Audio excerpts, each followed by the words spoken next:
White House today launched a new fake news portal, which I found interesting. What is your objective with that, ultimately? And are you going to name the news networks? And are you also going to name some of the correspondents, some which may be here today? Yes, we are. I'm glad you noticed.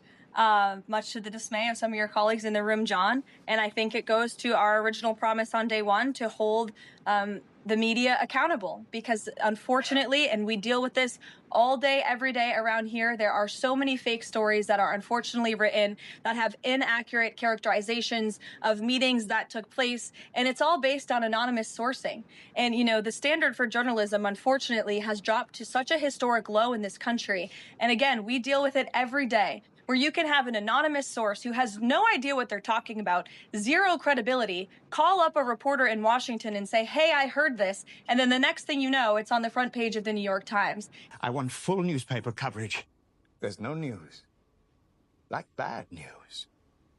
It's really incomprehensible. We appreciate the journalists, some of those who are in this room who do reach out for comment, who try to get things right, and there are some that remain. But overwhelmingly, the fake news that we see pumped out of this building on a day-to-day basis, it's honestly overwhelming to keep up with it all. And to constantly have to defend against these fake news and these attacks. And I will point out one fake news story over the weekend before I let you all go, from the New York Times that took about 1/3 of the president's daily calendar and his daily schedule and said that he's doing less than he did in his first term, or he might not be fit for the job. That is unequivocally false. And it's deeply unfortunate that this story was written by the same outlet and the same reporter who wrote this: Biden is doing 100% fine after tripping while boarding Air Force One.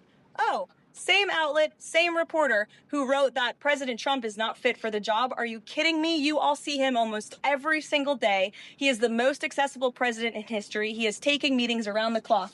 Another one. Biden declared, quote, healthy and vigorous after his first presidential physical.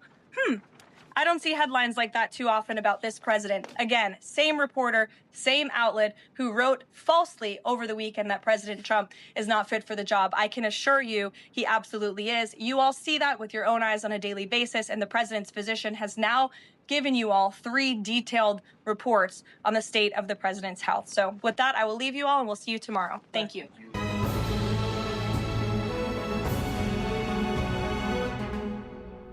Run. Let's go.